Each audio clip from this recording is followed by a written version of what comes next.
Estamos de volta. Estamos de volta para falar de objetivos de um sistema de gerenciamento de banco de dados. Então vejam bem, a gente até agora viu os conceitos básicos, descobrimos o que era um SGBD, descobrimos o que era um sistema de banco de dados, descobrimos o que era um banco de dados, como eles se relacionam. Fizemos uma questão, matamos ela facilmente e agora a gente vai dar continuidade aqui ao nosso curso falando dos objetivos do sistema de gerenciamento de banco de dados, né? Primeira coisa que a gente pode dizer que é um objetivo é prover um ambiente que seja conveniente e eficiente para recuperar, armazenar informações de banco de dados. Esse tem duas palavras importantes aqui. Conveniente, que seria basicamente a facilidade do uso, né? Você ter um ambiente aí que você consiga de maneira simples acessar os seus dados. E a questão de ser eficiente, a gente tem aí vários estudos comparativos entre os diversos SGBDs do mercado, que cada um diz que é mais rápido do que o outro. Então, a questão de ser eficiente é não só pela necessidade dos clientes, mas também para mostrar que você é o melhor ou que está entre os melhores disponíveis para os seus clientes, certo? Bom, então, para recuperar e armazenar as informações, né, logicamente, a função básica dos SGBDs é recuperar e armazenar as informações de banco de dados, né? Ele faz acesso a essa base, trata esses dados e manda de um lado para o outro. Bom, um outro objetivo, e aqui a gente faz sempre uma comparação com sistemas de arquivo, é eliminar ou reduzir algumas características que existiam quase sempre dentro dos sistemas de arquivo. Quais sejam essas características, né? Redundância e inconsistência de dados. A gente tem em sistemas de arquivos, primeiro, vários arquivos com as mesmas informações, o que acaba gerando uma confusão quando você atualiza, que gera inconsistência dos dados. Então você tem endereço do cliente em 5 ou 6 arquivos diferentes. Se você não tiver um controle na atualização, você vai gerar inconsistência dos dados. Você vai acabar alterando o endereço do seu cliente em uma planilha ou em um arquivo e não nos outros. Isso é um dos problemas que o banco de dados tenta resolver criando apenas um endereço dentro de todo o sistema, dentro da base de dados e, portanto, acessado pelo SGBD, né? A gente tem também a reduzir ou eliminar a dificuldade de acesso a dados. Então, a gente tem aí uma questão de controle de concorrência dentro dos SGBDs. Então, você consegue restringir o nível, ou digamos, o acesso a dados e bloqueá-los em determinado momento quando você está fazendo escrita. Mas isso a um nível muito baixo de linha ou até de é, atributo, ou, digamos, de, de elemento de banco de dados, né? Você consegue é, controlar o acesso a um nível pequeno de informação e você consegue manter disponível um acesso aos demais dados, né? Você também não tem que ter o trabalho de ficar abrindo arquivo e fazendo uma busca linear dentro dele para poder ter acesso ao registro que você quer. Você simplesmente faz uma consulta ao SGBD e todo esse processo está lá mascarado dentro do seu SGBD, certo? Tá transparente para o usuário. Outro problema que seria a questão da integridade e atomicidade do de uma transação, vamos pensar assim. Dentro de banco de dados existe um conceito de transação, né? E quando você faz uma transação, ela tem que ou acontecer por completo ou não acontecer, né? E quando você tem essa ideia de acontecer por completo, você diz que ela é atômica, né? Ou ela acontece ou ela não acontece. No caso de transações que não são atômicas, por exemplo, atualizar dois arquivos.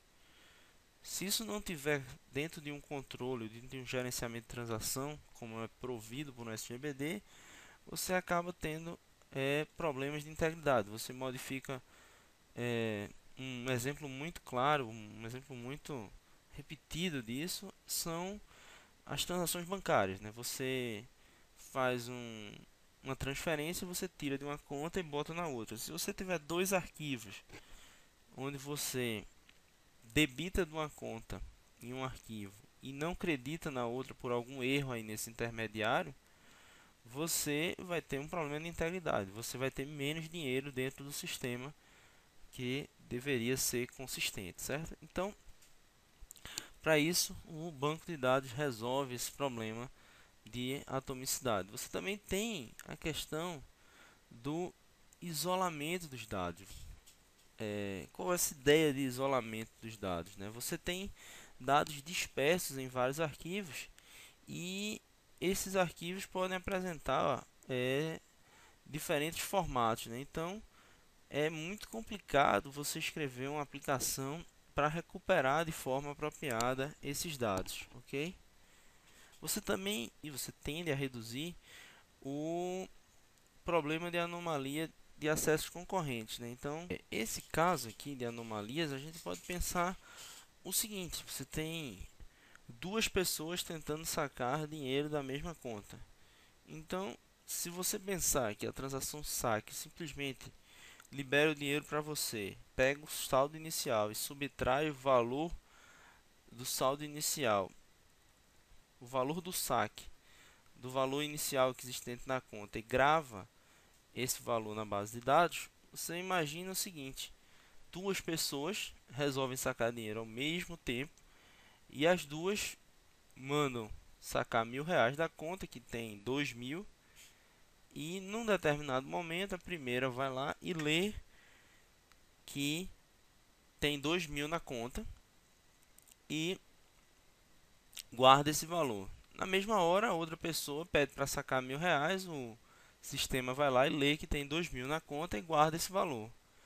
Quando eles registram que sacaram R$ 1.000, a primeira vai lá e grava na base de dados que o saldo atual é 1.000 e a segunda, por sua vez, ao terminar a transação, grava que o saldo foi 2.000 menos 1.000, R$ 1.000. Então, você tem ou dois saques de R$ 1.000 que podem guardar na base de dados R$ 1.000 de saldo, o que seria uma anomalia de acesso concorrente, né? E o outro problema é a questão de segurança, né? Nem todos os usuários de banco de dados estão autorizados ao acesso a todos os dados. Então você tem, a gente vai ver isso bem especificamente em SQL, você tem autorizações de acessos tanto às tabelas dos bancos de dados quanto aos comandos relacionados a essa tabela. Então você elimina ou reduz essa questão ou esses problemas de segurança, certo? Vamos para o próximo slide, onde a gente vê outras características do sistema de banco de dados ou outros objetivos também do sistema de banco de dados, que são as abstrações de dados, né? Então, vejam lá, uma das ideias dessa abstração de dados é retirar do usuário final informações a respeito da forma física de armazenamento dos dados. O usuário que faz a consulta ao SGBD, ele não tem a visão de como os dados são armazenados lá dentro. E nem os programadores que estão fazendo o sistema. Quem tem essa visão de como as estruturas de dados são feitas são os desenvolvedores do SGBD.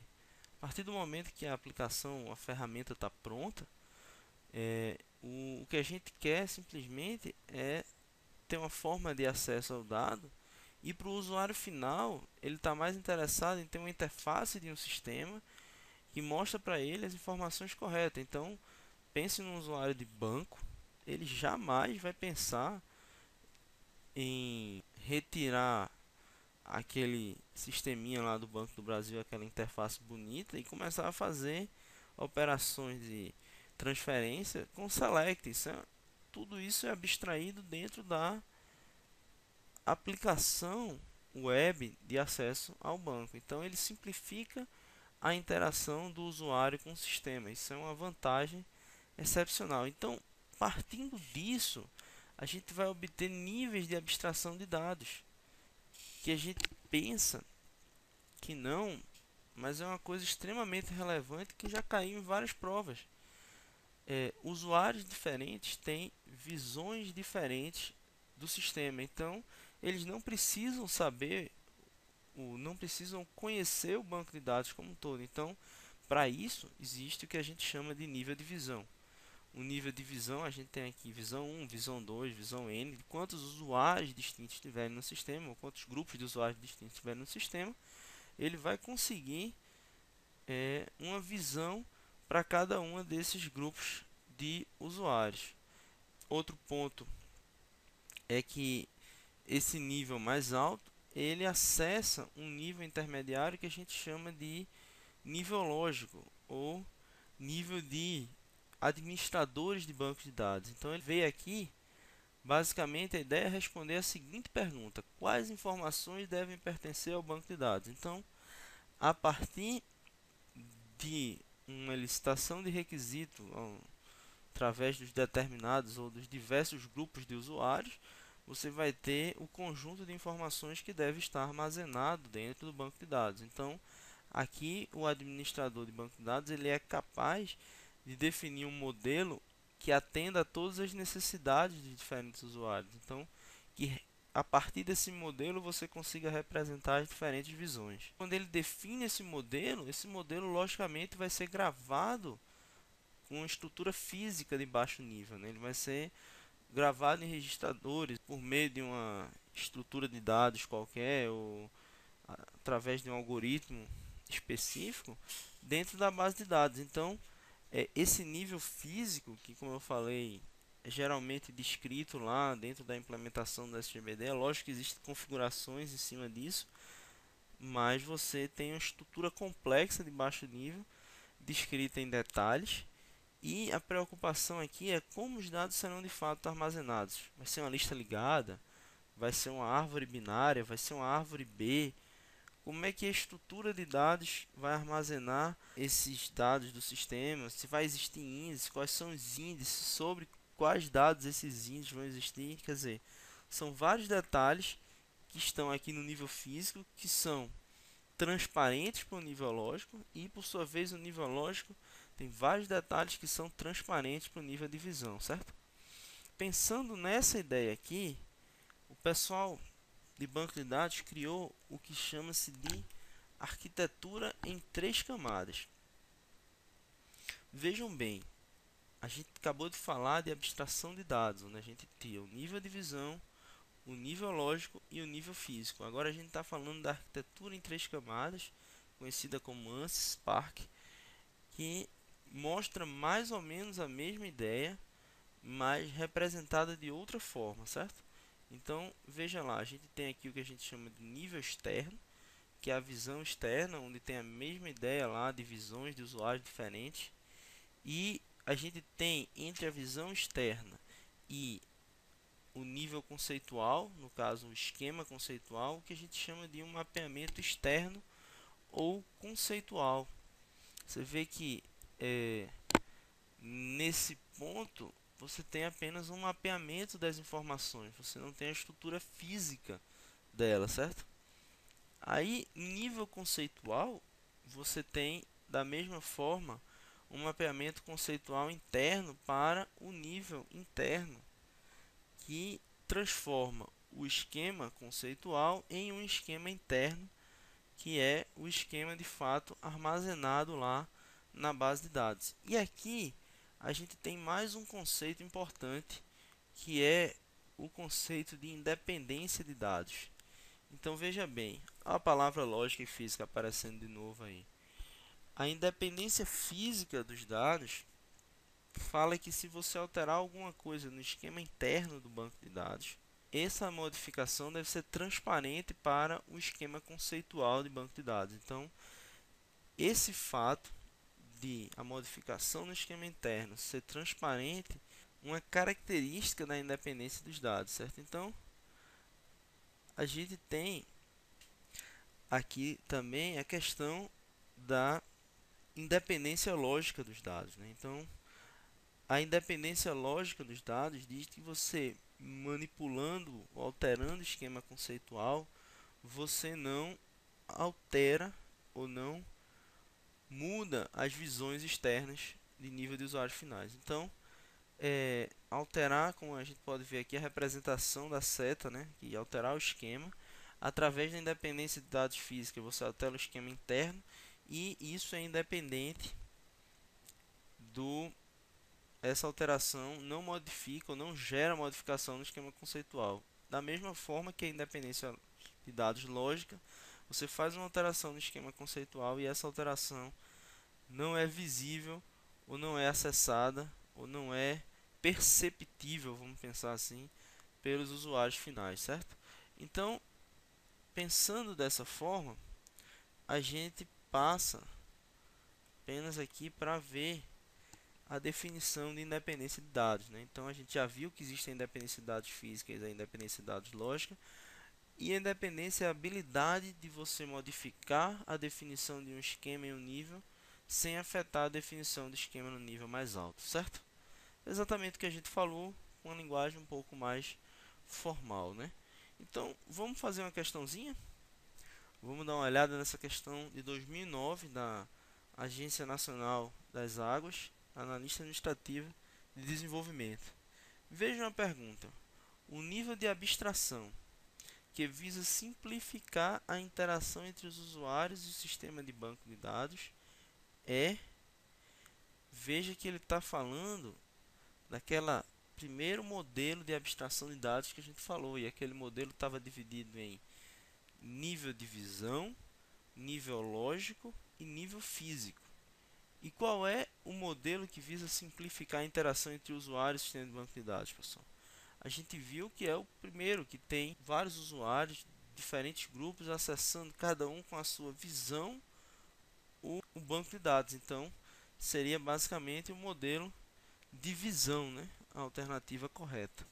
Bom, vamos então dar continuidade aqui ao nosso estudo, falando um pouco a respeito do projeto de banco de dados, né?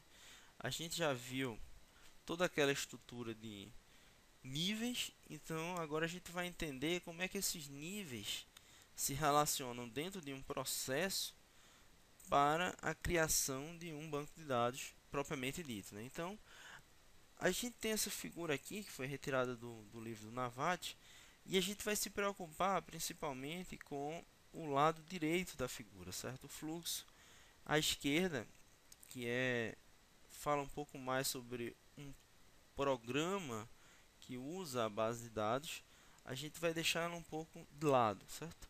Então a primeira coisa que a gente tem que imaginar é as necessidades, seriam as macro necessidades, a visão do mundo ou o mini mundo, como o pessoal de banco de dados costuma falar. Você tem que entender o mini mundo, que seria basicamente você fazer um levantamento e uma análise de requisitos que vai gerar o que a gente chama de requisitos de dados.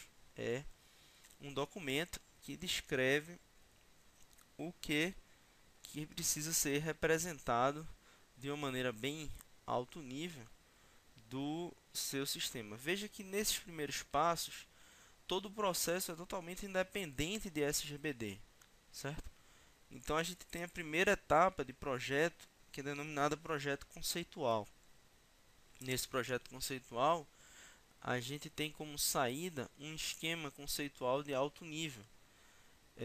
Seria mais ou menos uma representação mais estruturada dos requisitos de dados em forma de esquema, e isso num nível alto, ainda não dependente propriamente dito de um SGBD. Mas aí a gente vai fazer agora um projeto que é denominado projeto lógico. A gente vai baixar um pouco o nível de detalhamento desse sistema e obter o que a gente chama de esquema lógico, que é específico de SGBD. Você vê que esse também é um esquema conceitual. Por quê? Porque ele não é propriamente o que está lá implementado, ele é simplesmente um conceito, certo? E a gente vai ver mais na frente como é que esses esquemas estão distribuídos. Bom, o que é representado por cada um desses esquemas. Por enquanto, o importante é saber que ele baixou um pouco mais o nível, que ele já praticamente definiu o tipo de SGBD que ele está querendo usar, já tem mais ou menos em mente qual é o sistema de banco de dados que ele vai usar, e com esse modelo lógico ele consegue implementar o projeto físico, né? Ele consegue, através do projeto físico, obter o esquema interno, que seria toda aquela estrutura física de armazenamento de banco de dados já montada, certo? A partir daí, a gente pode dar uma olhada rápida aqui do outro lado, onde a gente tem os requisitos funcionais definidos lá em cima. A gente faz uma análise funcional do sistema e tem uma especificação da transação de alto nível, quer dizer, são as funções do sistema que vão de fato acessar os dados. A partir daí, a gente vai ter um projeto de programa de aplicação, então a gente vai implementar a aplicação, e com o projeto de um programa de aplicação e o esquema interno que define toda a estrutura de dados, a gente vai fazer a implementação das transações ou da transação, do processo de manipulação de dados que é definido nesse sistema, e finalmente a gente tem os programas de aplicação, que seria um sistema aí que faz acesso a essa base de dados, certo? Então, dito isso, vamos falar um pouquinho sobre os modelos de dados, certo? A gente viu na transparência anterior que existem diversos tipos de esquemas, e esses esquemas representam as informações em diferentes níveis, certo? E essas representações geralmente são feitas através de modelos que já são definidos aí na literatura, certo? Então, a gente tem aqui um conceito para modelos e uma classificação desses modelos de acordo com alguns parâmetros. Vamos dar uma olhada neles, certo? Então, uma coleção de ferramentas conceituais para a descrição dos dados, relacionamento entre eles, a semântica dos dados e as restrições de consistência. Isso aqui é um modelo de dados. Essa é a definição básica de modelo de dados que tem aí na literatura, certo? Esses modelos, eles, como vocês podem ver, pode dizer que ele tem ferramentas conceituais para a descrição dos dados, e ele tem uma semântica e restrições de consistência para esses dados, certo? Então esses modelos são divididos basicamente em modelos lógicos. Os modelos lógicos podem ser baseados em objetos, que são os baseados em objetos, é a nomenclatura utilizada pelo Corte, e o Navad chama esses modelos de modelos baseados em objetos, também de conceituais, quer dizer, eles representam de uma forma mais conceitual, mais alto nível, o que você quer expressar dentro do seu banco de dados. Um nível um pouco mais baixo, você tem o que a gente chama de modelo lógico baseado em registros ou representacionais, quer dizer, eles representam de uma forma mais específica como os dados estão armazenados dentro da sua base de dados, certo? E no nível mais baixo, a gente tem os modelos físicos, que são basicamente as estruturas de memória, certo? A gente tem esses dois exemplos aqui, o modelo unificador e o modelo de memória em frames.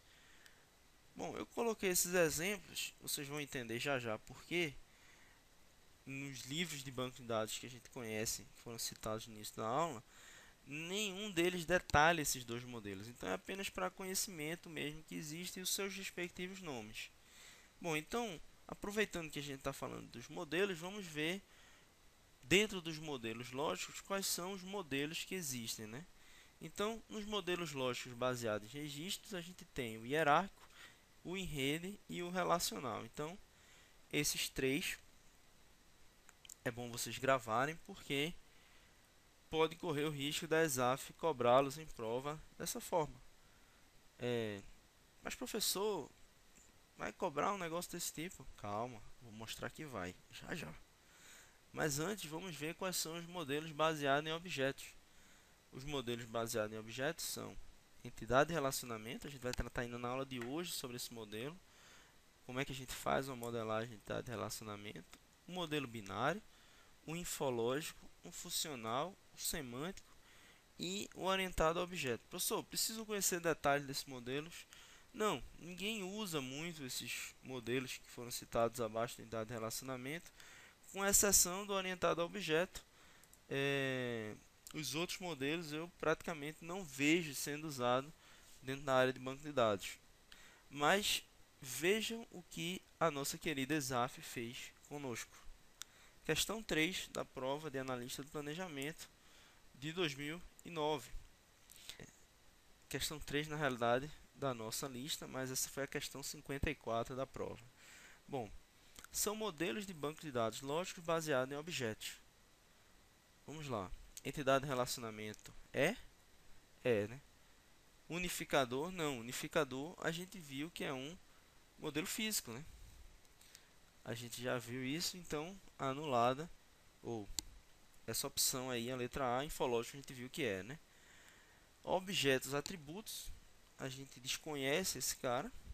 Sequencial, a gente também não viu nenhuma informação sobre esse cara no slide anterior. E infológico realmente existe. Você precisava saber se esse infológico existia ou não.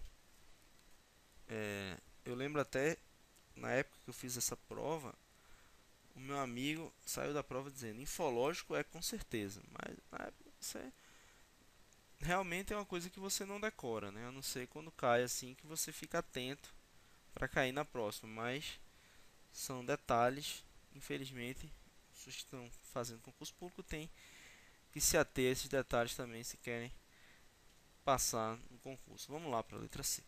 Entidade de relacionamento ok, binário ok e de rede não, né? De rede é um modelo lógico baseado em registro. Na letra D, a gente tem entidade de relacionamento binário e infológico, que realmente são os três. E na letra E, a gente tem entidade de relacionamento binário e em frames, que como a gente viu, é um modelo físico, né? Então a resposta correta está aqui na letra D. E com essa questão, a gente faz mais uma pausa para beber uma aguinha e relaxar.